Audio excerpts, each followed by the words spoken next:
Bien, agradecemos mucho la presencia de la doctora Cristina Aguiar, embajadora experta en asuntos internacionales, porque precisamente uno de los temas que vamos a discutir hoy refiere mucho a ese experticio de la doctora y también a Manuel Núñez, que ha estado presente en cada uno de los grandes eventos en que se ha discutido la nacionalidad en los últimos tiempos, en particular en los momentos en que el Tribunal de la Entidad de Derechos Humanos Interamericana ha pretendido también interpretar estos asuntos.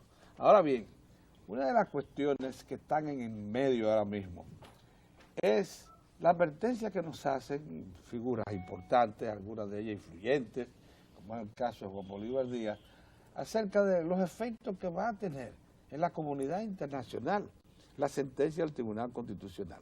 Y precisamente por eso consideramos muy oportuna la presencia de la doctora Cristina Aguiar, porque el tema lo han planteado también otros intelectuales, entre ellos el señor Prats, sí, Eduardo Jorge Prats, Sí. en un artículo reciente. Sí.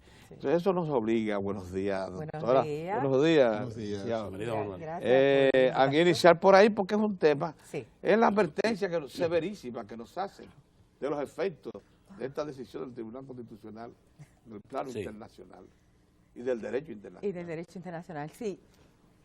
Esa parte es sumamente importante y yo creo que es un deber de aclarárselo al pueblo dominicano, a todo el que nos está mirando, al que tiene una preocupación. Algunos de los oponentes a la sentencia están diciendo que los que apoyamos la sentencia no hemos citado nunca la Constitución. Yo me voy a permitir disentir, porque lo primero que yo hice en la ponencia que yo presenté públicamente sobre la sentencia en el marco del derecho internacional fue citar la Constitución. El artículo 26 de la Constitución del 2010, que dice que la República Dominicana es un Estado miembro de la comunidad internacional y que a tal efecto reconoce las reglas del derecho internacional general y americano. Entonces, a partir de ahí, yo comienzo a declinar. ¿Qué es el derecho internacional general? Son todas las reglas de origen consuetudinario que de una manera u otra han ido pasando al derecho convencional. Y la primera de esas reglas es que el Estado es soberano. La Carta de las Naciones Unidas, que es el derecho positivo, dice en su artículo 2 que la base de las relaciones entre los Estados miembros de las Naciones Unidas es la igualdad soberana de sus miembros. Entonces, igualdad soberana. A partir de esa declaración va a declinar una serie de consecuencias del reconocimiento de la soberanía y en materia internacional, en la jurisprudencia de la Corte Internacional de Justicia, que es el órgano máximo, no es supremo porque no hay jerarquía en el orden jurisdiccional internacional, pero es el órgano máximo del sistema de Naciones Unidas, artículo 109 de la Carta. Soberanía es equivalente a independencia. De eso se desprende que los otros estados no pueden intervenir, no pueden tener injerencia en los asuntos internos. Entonces, vamos a definir qué es asuntos internos, conforme al derecho internacional. El derecho internacional dice que los estados disponen de un dominio reservado, es decir, de un ámbito de competencias donde pueden ejercer su discrecionalidad, conforme a sus circunstancias. Dentro de ese ámbito de discrecionalidad está la materia de la nacionalidad, está la materia migratoria, está la materia de la defensa y la seguridad nacional. Sobre la nacionalidad hay jurisprudencia que constata la regla consuetudinaria de que cada estado tiene la potestad de definir libremente quiénes son sus nacionales. Opinión consultiva de la Corte Permanente de Justicia Internacional de 1924, después interviene la Convención de La Haya sobre conflictos de leyes en materia de nacionalidad de 1930, que en su artículo 1 dice que cada estado determina libremente quiénes son sus nacionales. Más tarde, la Corte Internacional de Justicia, que es el órgano de Naciones Unidas, porque la Corte Permanente era el de la Liga de las Naciones, reitera en una sentencia de 1955 muy célebre en materia de nacionalidad, que el caso Nottebohm, que los estados determinan libremente quiénes son sus nacionales. Entonces, ha violentado el Tribunal Constitucional esos principios adquiridos y positivados en el derecho internacional público general. No, eso es lo que yo le digo. Pero que entonces, que la regla de la favorabilidad. Yo le voy a responder a Eduardo, mi querido amigo, inenarrable colega, que me encanta con su espejuelo de rockero. El principio de favorabilidad se aplica en materia penal. Todas las tesis que podemos encontrar, y las tesis colombianas, aquí yo tengo una, dice que la tesis, y sobre todo en la jurisprudencia colombiana, que nosotros miramos mucho para Colombia, se aplica en materia penal. ¿Por qué? Porque en materia penal intervienen leyes de procedimiento y leyes de fondo que agravan o aligeran las penas, y el procedimiento también agrava la situación del imputado o la facilita. Entonces, cuando se trata de penas privativas de libertad, cuando está en causa la libertad del individuo, ahí entonces esas reglas se aplican, no en materia de nacionalidad, porque la nacionalidad sigue siendo en el derecho positivo internacional un derecho que el Estado concede. Se rechazó en el 1948, por Dios, cuando se discutió el artículo 15 de la Declaración Universal de Derechos Humanos, la tesis de que la nacionalidad era un derecho subjetivo. Los estados no se dejaron imponer eso, porque entonces el mundo al revés. ¿Quién va a venirle a decir a los estados quiénes son sus nacionales? Las organizaciones internacionales. Y es tan así que en los trabajos preparatorios consta que esa posición de que no podía ser un derecho subjetivo vino del mundo angloamericano, del mundo que nosotros le decimos anglosajón, del mundo angloamericano, y no se le impusieron a los estados ninguna condiciones particulares para legislar sobre su nacionalidad, dejando para textos posteriores el tema de la patria. ¿Por qué el tema de la patria? No me voy a cansar de repetirlo. En Europa se vivió una situación particular con dos guerras, dos conflictos bastante globales. Desaparecieron por lo menos 5 imperios: el austrohúngaro, el imperio germano-prusiano, el otomano, el imperio ruso. Quedaron una multitud de pueblos sin ningún vínculo con un estado, y el mejor caso son los zigan, los cíngaros, los gitanos. Los gitanos. Europa del Este está llena de gitanos. ¿Saben cuánto hay en Eslovaquia? 9 millones, se lo metieron a Eslovaquia, hay 11 en Rumanía, pero esas son gente que después de esos conflictos mundiales quedaron sin patria, quedaron sin nacionalidad, esa gente que eso estaba dirigido. Entonces, no me lo traigan por los moños a una situación que no tiene nada que ver. Muy bien. Porque finalmente, ¿qué expresa la preocupación por la patria? Es que la nacionalidad en el plano internacional es el amparo mínimo con que cuenta un individuo para que en caso de necesidad su Estado nacional ejerza la protección diplomática. Esa es la razón de ser de la nacionalidad en el plano internacional. Entonces, si un individuo tiene derecho a una nacionalidad por uno de los dos métodos de atribución, y el privilegiado en la mayoría de los países occidentales es el jus sanguinis, ¿por qué usted le va a endosar otra? Porque la misma convención de 1930 dice que se le da la nacionalidad del territorio a defecto de no tener otra, pero que dice que los conflictos de nacionalidad se dirimen conforme a la legislación del Estado donde surge el conflicto. Muy bien. Hemos estado... Camarada, yo ahora, después de esa explicación de carácter teórico muy firme y muy convincente, yo quisiera traerlo a usted al problema que tenemos ahora. Mira, comenzó, después de la sentencia, comenzó en Puerto Príncipe, el jefe del Parlamento haitiano vino a la República Dominicana, al Parlamento Dominicano, y ahí en el Parlamento Dominicano le dijo a los líderes del Parlamento Dominicano que le iba a ir mal. A ustedes le va a ir mal por esa sentencia. Vino una amenaza y volvió y se fue para Haití. Allá inmediatamente el primer ministro recibió a la primera ministra de Trinidad y Tobago. Y ambos emitieron declaraciones muy fuertes contra la República Dominicana, racistas, pretender crear una situación de apatridia, etcétera. Y entonces se fueron, el canciller dio su vuelta por el traspatio caribeño y se produjo una nota de condena, un documento de condena de los 15 países del CARICOM a la República Dominicana. Y para colmo, entonces vino la carta del primer ministro de San Vicente y Granadinas.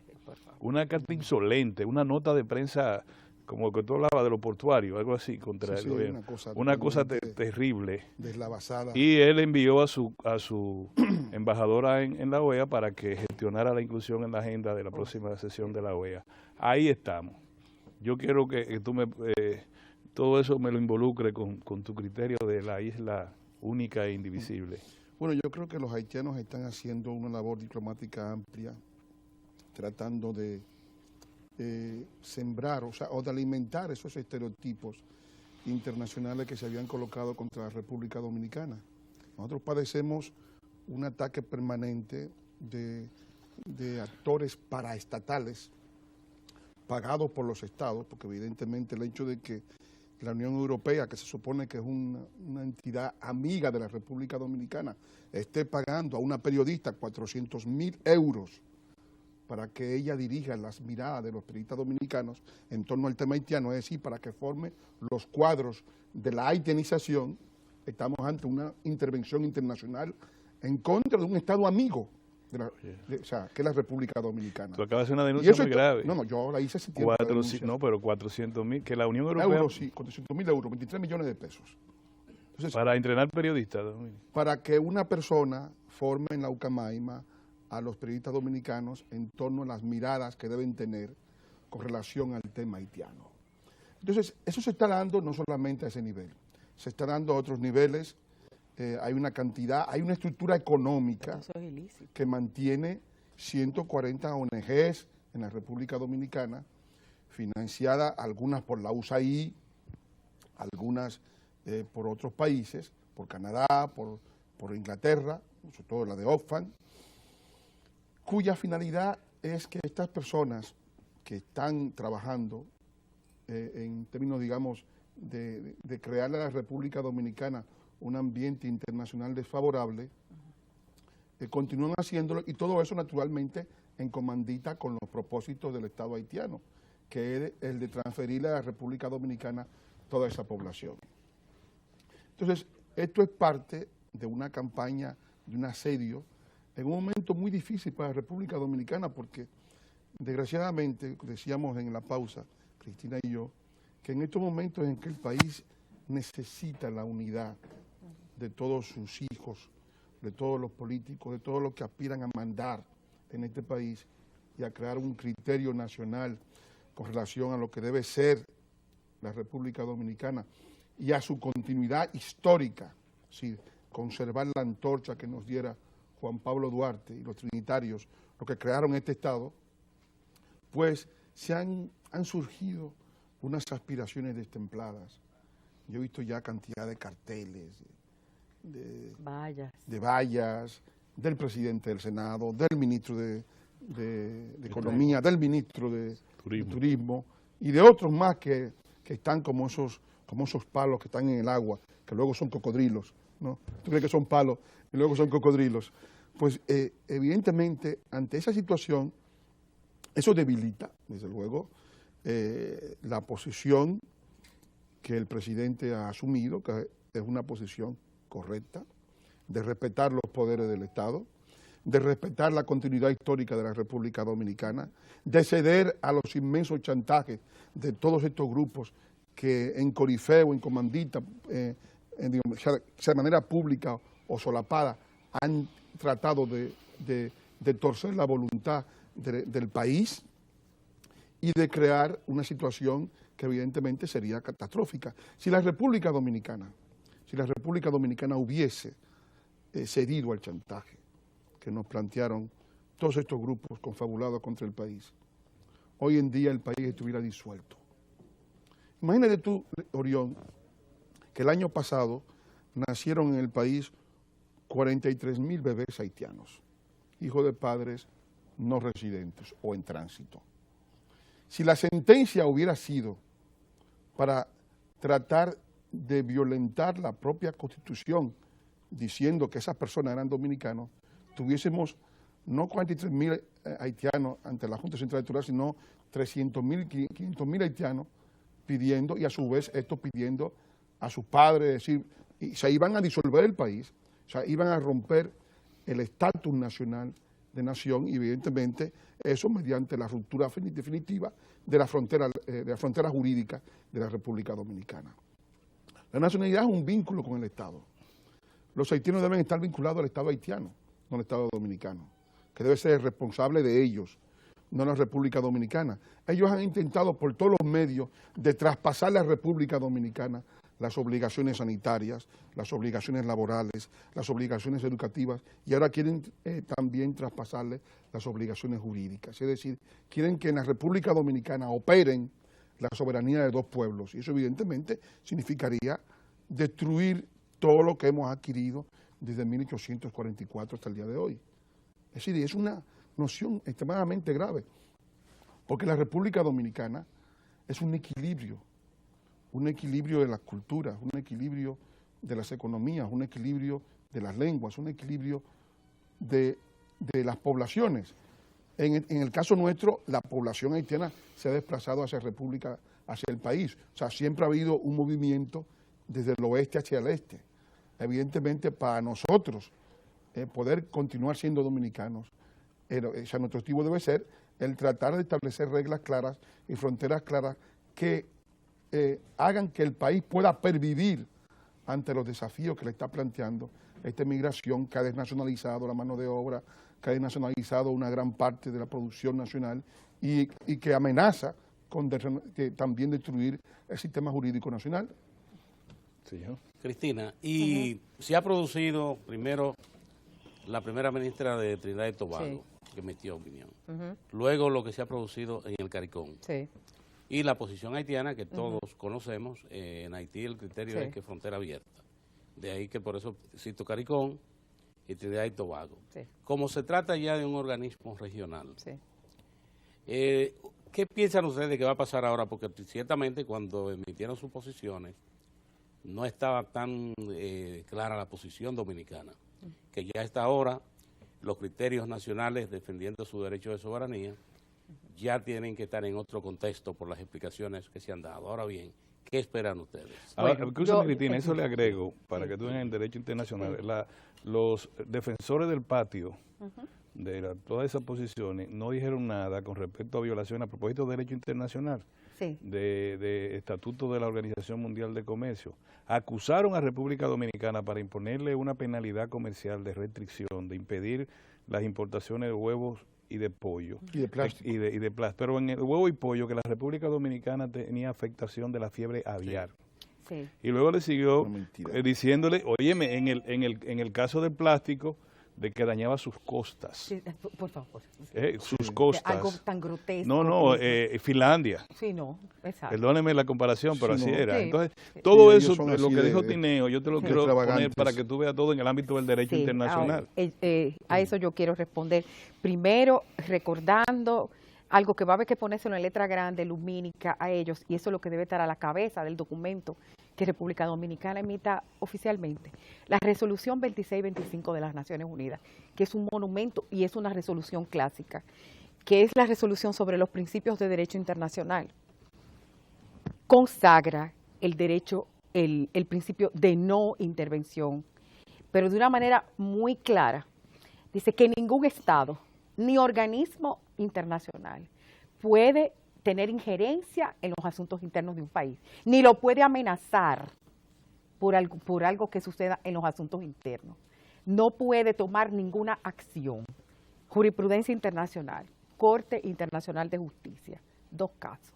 1949, el Estrecho de Corfú, entre Reino Unido y Albania. Y está también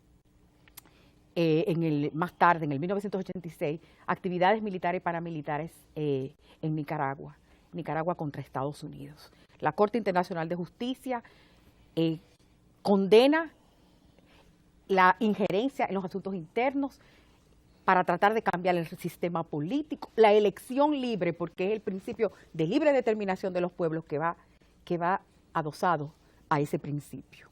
Entonces quiere decir que toda esta gente, sobre todo los caribeños, que no le luce, porque esos son los primeros que se escudan detrás de la soberanía, el principio de no intervención, cuando no quieren que se metan en sus cosas, están muy malvenidos a quererle decir a la República Dominicana lo que tiene que hacer dentro de su patio. Y hay que recordarle muy vigorosamente la frontera imperial. La resolución 2625, pero no solamente eso, es que la Corte Internacional de Justicia, en esa sentencia de 1986, que es actividades militares y paramilitares en Nicaragua, dice que tiene que haber una expresión de fuerza, de uso de la fuerza, para que esté verdaderamente caracterizado la intervención. Aquí hay fuerza, porque aquí hay ONGs que están actuando como mercenarios. Ese es el nuevo ejército de mercenarios, las ONG pagadas para destruir las bases de un Estado, para socavar las bases de un Estado, a como dé lugar. Esa es la nueva forma de lucha. Entonces, al nosotros poder asimilar que eso nada más se lo pueden permitir ¿quiénes? Los estados más poderosos, que es el criterio que usa la Corte en el caso de 1949, entre Reino Unido y Albania, diciendo que eso es inaceptable porque esas ciertas formas de actuar solamente se la pueden permitir los estados más poderosos. Eso dice la Corte Internacional de Justicia en la sentencia de 1949. Entonces nosotros, ¿verdad? Nosotros no podemos permitir ese tipo de cosas, no, pero tenemos un ejército mercenario en nuestro territorio, acabando. Una quinta columna. Pagado. Entonces, ¿qué va a hacer República Dominicana? ¿Va a seguir permitiendo esa injerencia? República Dominicana tiene que hacer valer el derecho internacional. Se discutió mucho en Naciones Unidas, en el tiempo en que yo estuve como embajador, o un poco antes, el tema de la obligación de injerencia. Aquí no hay esas circunstancias que han sido definidas. Además, la comunidad internacional está dividida en 3 bloques, porque había 3 bloques de opiniones. De que, bueno, cuando hay violaciones masivas de los derechos humanos, aquí hay violaciones masivas de los derechos humanos, eso estaría por demostrarse. Porque aquí le quieren torcer el cuello a la verdad para hacer parecer, dar una apariencia, por eso todas estas distorsiones en las explicaciones de la sentencia, para tratar de justificar la injerencia, porque hay una tesis en el plano internacional, pero los tratadistas están lejos de haber llegado a un consenso sobre eso. Obligación de injerencia o responsabilidad de injerencia. En el caso en que una población de un país, pero la población nacional, esté sufriendo de violaciones masivas. Eso se dio con el caso en África, señores, con esas guerras intestinas y en Kosovo. Bueno, pero el caso de Kosovo es atípico y además no muestra la cara más bonita de la comunidad internacional. Muestra, por el contrario, la doble moral que ha caracterizado a la comunidad internacional. Kosovo, provincia de Serbia, los albaneses se fueron mudando pacíficamente durante quizás un siglo. Cuando vinimos a ver, la comunidad internacional reconoce que Kosovo es de los kosovares, que en realidad son albaneses mudados. Y reconocieron la independencia de Kosovo por encima de Serbia y su soberanía. Claro, Serbia estaba reducida a su mínima expresión, tenía a la cabeza todavía Slobodan Milosevic, no había sido apresado, y Serbia fue sentada en el banquillo de los acusados en el plano internacional por ser un Estado nacional, porque no hay ninguna otra respuesta. Serbia, el sentimiento nacional de los serbios es un sentimiento nacional muy, muy fuerte, pero eso no le gusta a ciertos grandes actores del plano internacional. Hay un asunto del que a mí me parece ya muy claro. Hubo una sesión de un tribunal, el Tribunal Interamericano en México, y allí se dijo que la República Dominicana nos advirtieron aquí, todos los voceros de las ONGs pro-haitianas, iba a ser condenada. Usted estuvo ahí, yo estuve ahí, testigo claro, de primera línea. Sí. Yo quisiera que usted nos relate lo que pasó y de qué manera salieron los que no sabía, Manuel, tú estabas ahí, Manuel, en ese... Yo estaba ahí, yo estaba en la primera fila. Estaba en Paico. En la primera fila, no me coloqué en el sitio, en el stand dominicano, porque evidentemente se entendía que era una provocación, ¿no? Sí. Yo estaba en la primera fila. Mira, en la Corte Interamericana que se celebró en México, había toda una premonición de que la República Dominicana iba a ser condenada. Yo recuerdo cuando fue el personaje, ¿no?, que el famoso William Medina Ferreras, que no era tal. Cuando llegó como un héroe. En México había más de 300 periodistas, habían 8.000 personas acreditadas a los salones de la Corte. ¿Era un juego entre el Barça y Madrid? Sí, y evidentemente aquello a mí me parecía como tan surrealista, porque el hecho de que no había un solo gran medio de prensa dominicano cubriendo digamos, el juicio de la República Dominicana, que supongo yo que es un país que debe interesarle, ¿no? Es decir, entre tantos países, pues como son medios dominicanos, los grandes periódicos dominicanos, debieron interesarse, aunque sea un minuto, por la República Dominicana, que iba a ser condenada en ese juicio celebrado en México. Pues una vez allí había todo ya una preparación de prensa de que nosotros que llegamos al stand del Estado Dominicano, yo era perito, el Estado Dominicano, pues éramos como los apestados, ¿no? Es decir, ahí vienen los perdedores, como cuando viene el favorito, ¿verdad?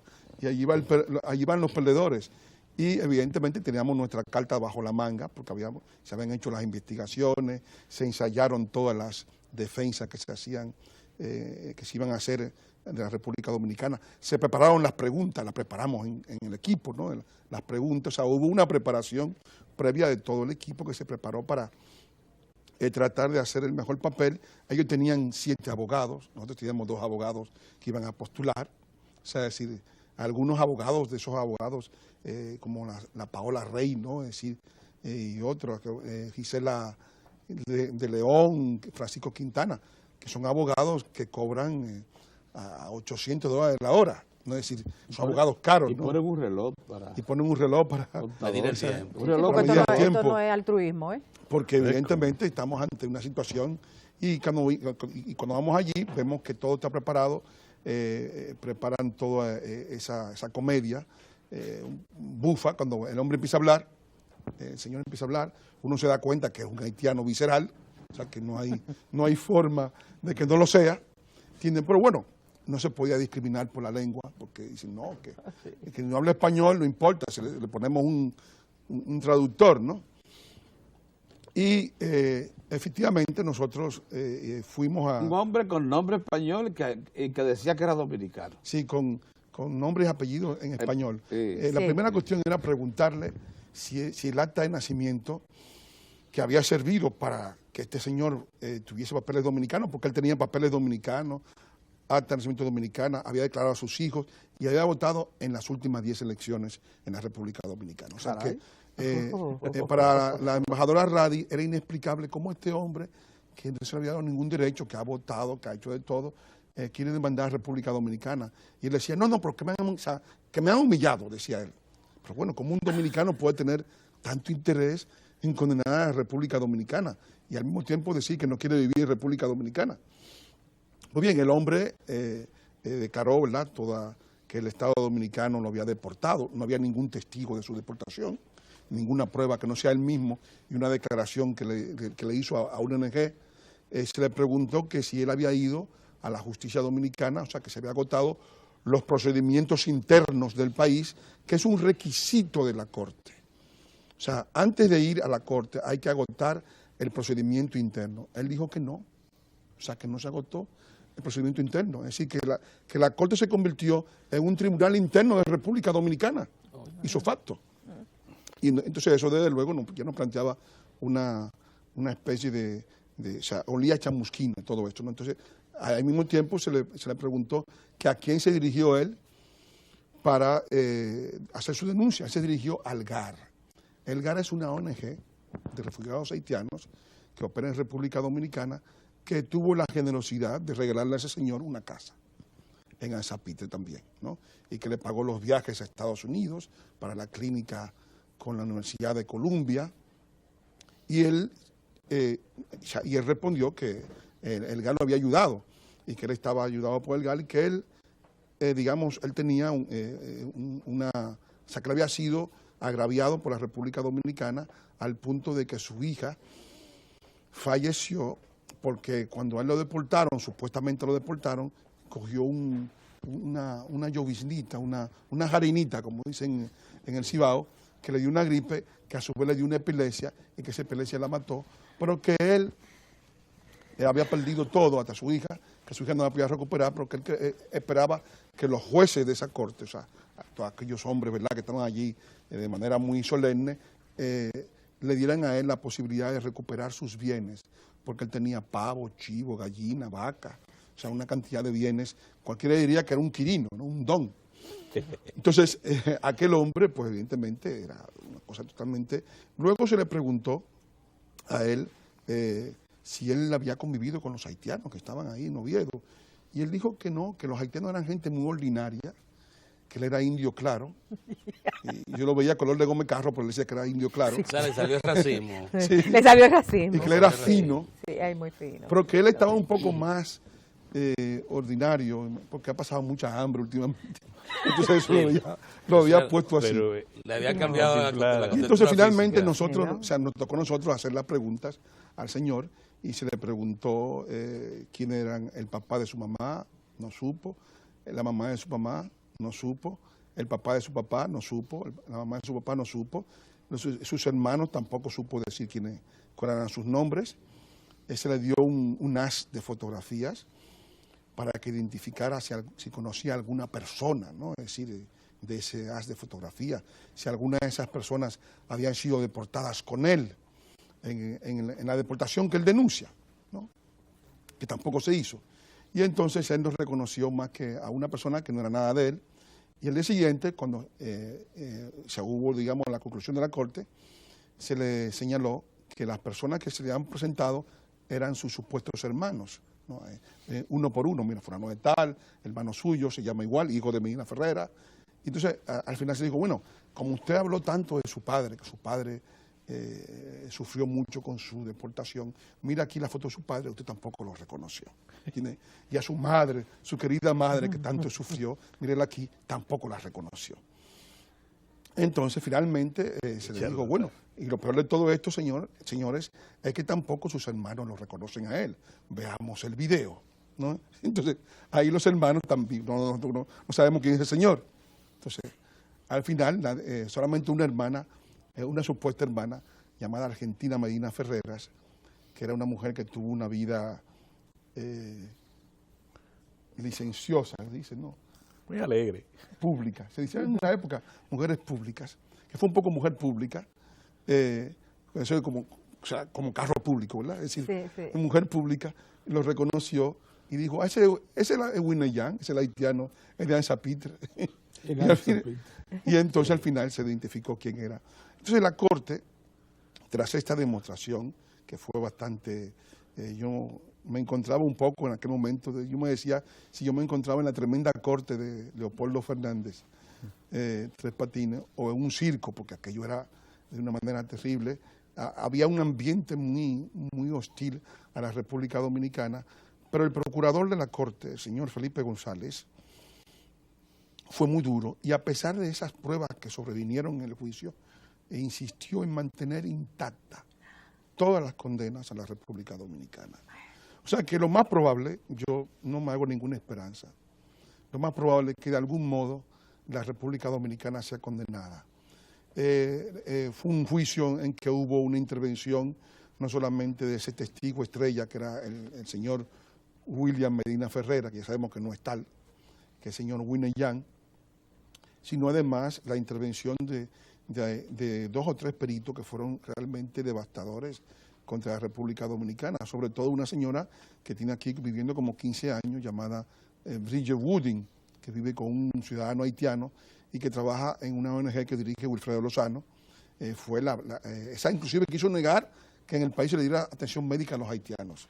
Qué barbaridad. Una cosa que era evidente, hubo que prácticamente forzarla, decirle, pero usted admite que se le ha dado. Entonces digo, sí, muchas gracias, porque era totalmente, era una negatividad, una situación de odio, de hostilidad, de resentimiento en contra del país, totalmente inexplicable, y otro testigo que quería prácticamente dividir a los dominicanos en afrodominicanos, en afro contra los que no eran afro, es decir, una situación totalmente absurda, estrambótica y realmente desagradable. Y la experiencia vivida en la Corte con el señor Medina Ferreras, ¿eso no podía cambiar un comportamiento? De creer todas las informaciones que se... Bueno, y no olvide que en la Corte iba a condenarnos. Sí. Eso podría quizás, la situación de él podía atenuar la condena, porque ya el objetivo nuestro era demostrar que el testigo estrella, porque el derecho es casuístico, no puede haber un derecho que nos condene por situaciones sociológicas de sociólogos sandios, ¿no? Es decir, sino tiene que ser en base a situaciones fácticas, ¿no? Sí. Entonces ese derecho casuístico, en este caso, el señor Medina Ferreras es un testigo que se demostró que carecía de la calidad para ser testigo en esa corte. Y eso lo demostramos de manera muy fehaciente y muy cabal.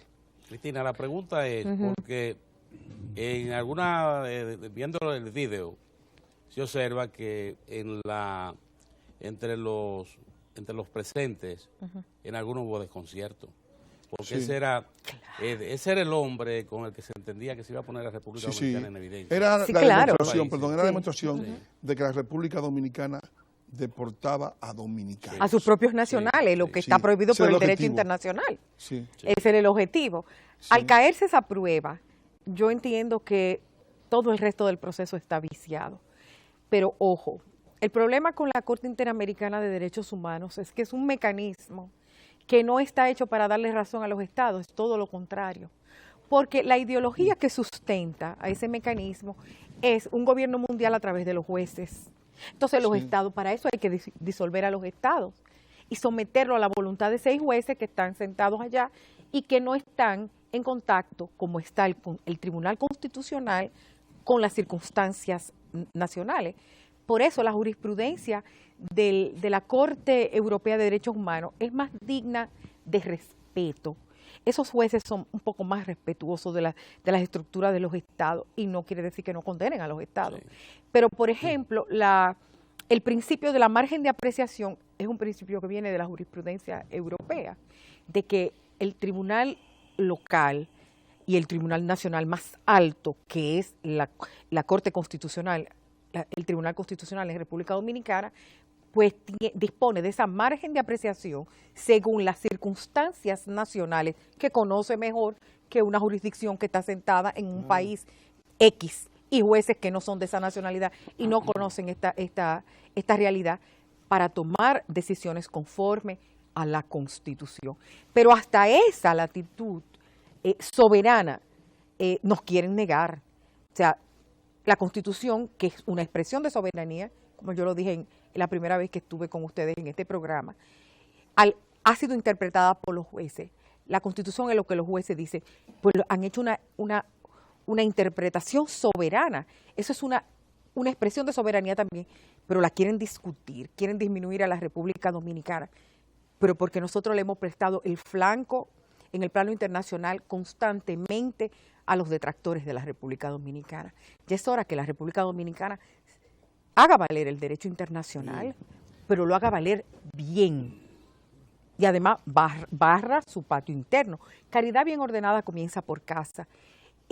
Me parece muy mal gusto, como lo estaba diciendo Manuel, que en este momento en que necesitamos estar unidos, los partidos políticos estén en su chercha, porque eso no se puede calificar de otra manera. Yo lo siento, pero eso no se puede calificar de otra manera. Una chercha, postulándose, porque diciendo, aquí lo único que nos interesa es quién va a mandar, y la República Dominicana que se la lleve quien la trajo. Eso es tan denigrante. ¿Cómo rayos nos van a respetar? Bien. El Consejo Nacional de Migración dispuso hacer un levantamiento del 29 a la fecha acerca de todos los migrantes que han ingresado al país, la situación en que se encuentran y los que permanecen aquí.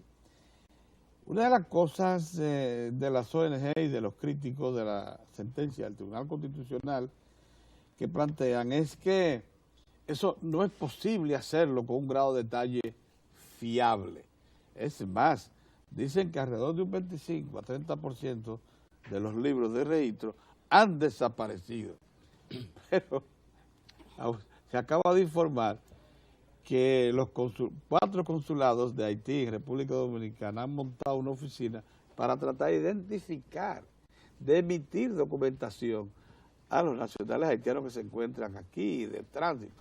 O sea, todo eso indica que, que se nos quiere parangonar con los haitianos que son inhábiles para identificarse. Claro. Y nosotros no estamos en esa condición. Por eso tenemos nombres, todos los que estamos aquí. Tenemos nombres. Claro, nombre y apellido. Y apellido y origen. Sí, claro. Y de qué familia procedemos, cuáles fueron nuestros abuelos, tatarabuelos, Claro, etcétera. así es. Yo Claro. creo que no es comparable una cosa con la otra. No. Yo creo que hay una intención de tratar de como se decía antes, mezclar, ¿no? Mezclar las cosas, tratando de sembrar el desorden donde no lo hay. En la República Dominicana hay suficiente capacidad en todos los jueces dominicanos para saber quién es y quién no es dominicano. O sea, es una cosa que los extranjeros no quieren desconocer. El hecho mismo de que la República Dominicana estuviese sentada en el banquillo de los acusados por haber supuestamente deportado a un dominicano que no era tal, implica que se ha llegado muy lejos en el desconocimiento de lo que es la potestad de la República Dominicana para decir quiénes son sus nacionales. Así o sea, es. todos los estados del continente dicen quiénes son sus nacionales.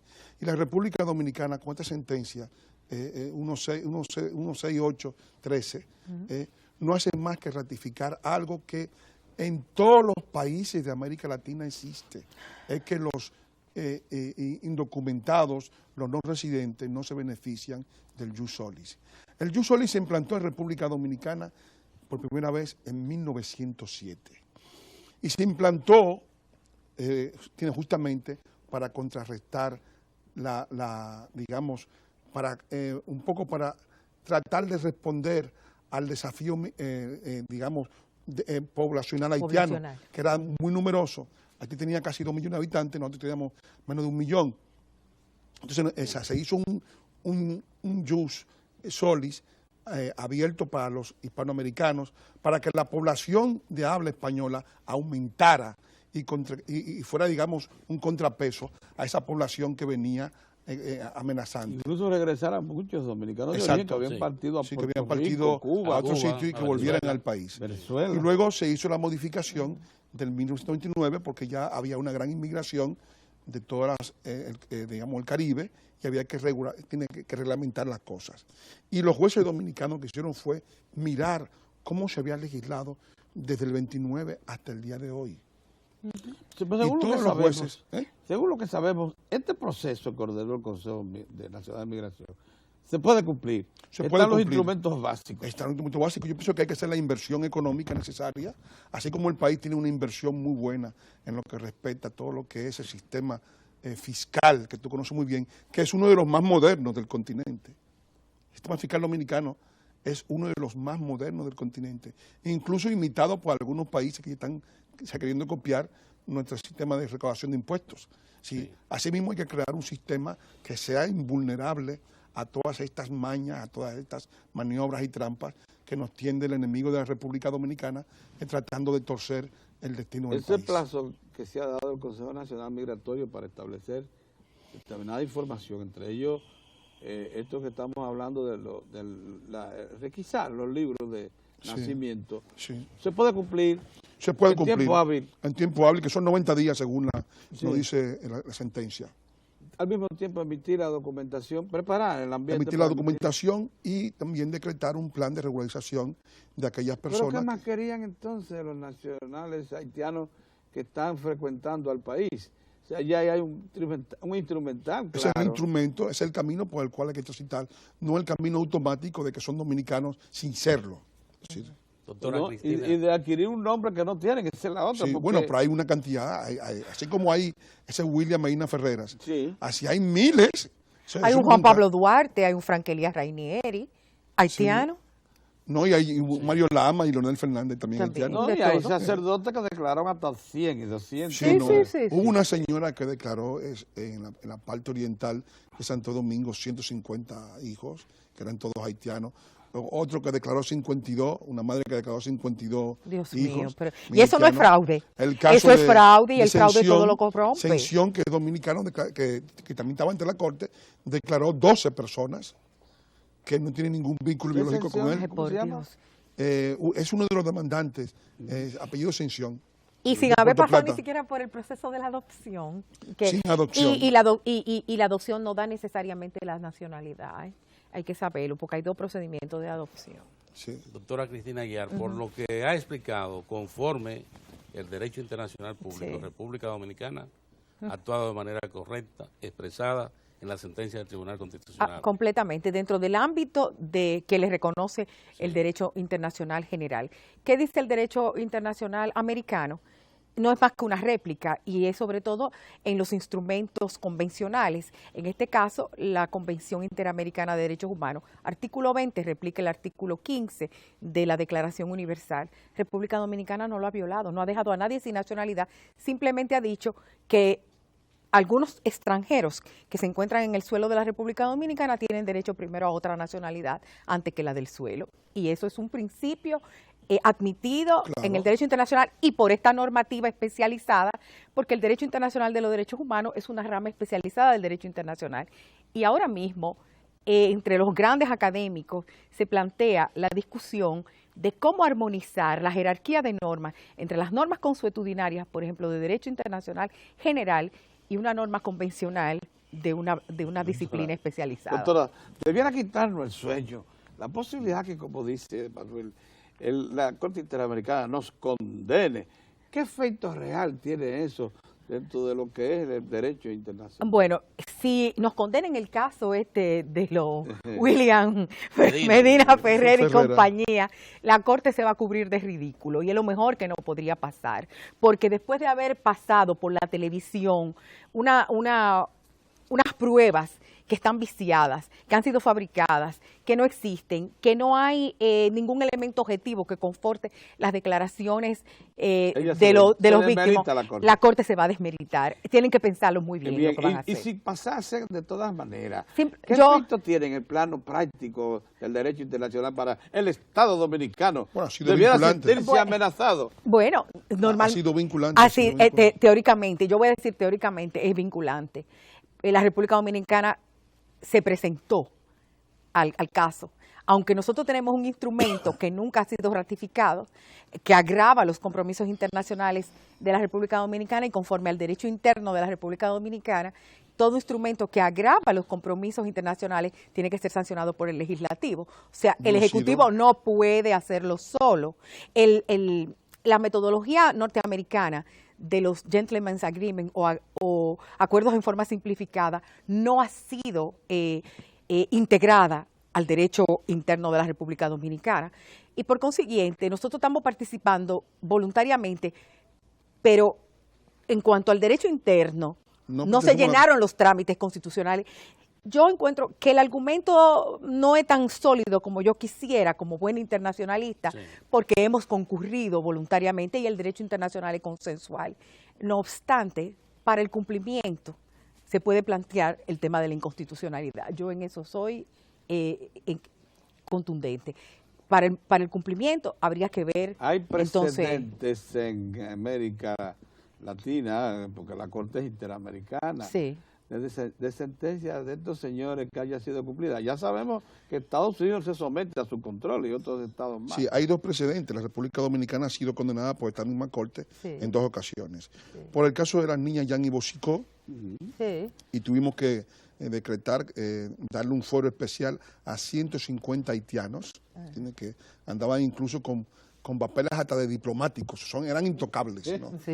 Y al mismo tiempo, el segundo precedente fue el caso de Orsemá, que es el caso de los muertos en Guayubín, que la República Dominicana fue condenada al pago de $1 millón para indemnizar a la familia de los polizontes que se habían metido en un camión que entró a las 2 de la mañana y que ante la orden de paro dada por los custodios de la frontera, por los centinelas, al no parar el vehículo, estos tiraron al vehículo y el vehículo volcó y al volcarse murieron 6 haitianos. 6 personas. Sí. ¿Qué puede pasar, en definitiva? ¿Qué puede pasar? Bueno, Que nos condenen en base a... nos pueden condenar, pero digamos... tu preconcebida, Sí, porque ya pueden entonces ahí va a condenar quedar porque claro... de hecho ya hay una condena moral del país, pero evidentemente la casuística del caso, que era el establecer que la República Dominicana deporta a sus nacionales, ha sido deshecho. Eso quedó destruido, sí. Eso por un lado. Por el otro, el hecho de que toda esta posición adoptada por el Estado Dominicano está sustentada en una sentencia del Tribunal Constitucional, la hace tan sólida como para no ser vulnerada por ninguna otra organismo a mi forma de ver, no entiendo cómo la Corte podría poner en entredicho la decisión del Tribunal Constitucional. Es evidente. Serían dos soberanías chocantes. Exacto. Y eso evidentemente habría que elegir quién es que va a mandar en República Dominicana, o los dominicanos o los extranjeros. Asunto que ya decidieron los norteamericanos con la propia comisión. Dijeron, aquí no tienen vocación de decidir nada. Pero es que en el plano internacional ellos no aceptan nada. Sí, claro. Y otros estados también. Y Canadá. Bueno, y hay otros que se han retirado. Trinidad y Tobago, que viene a hablar aquí, a decirle a esa señora. No es miembro de la Corte. Ella no es miembro de la Corte, porque ellos prefirieron su derecho interno. Que esa señora no tiene ninguna calidad moral para censurar a la República Dominicana por la decisión del Tribunal Constitucional. La gente tiene que mirarse un poquito antes de estar expresando en el plano internacional opiniones, porque hay cosas que le podemos sacar y recordárselas. Bueno, señores, qué interesante, qué oportuna la presencia de la doctora Cristina Aguiar, embajadora, y del escritor Manuel Núñez. Estos señores han puesto... Primero, han localizado la situación, pero la han puesto en perspectiva para que entendamos que no hay nada que temer. Hombre, ya tomamos la grave decisión consona con el hecho histórico de que estamos en el bicentenario de Duarte. Así es. De definir nuestra nacionalidad por los órganos más altos posibles. Sí, claro. Así es. Así que nos sentimos tranquilos, ¿no? Es así.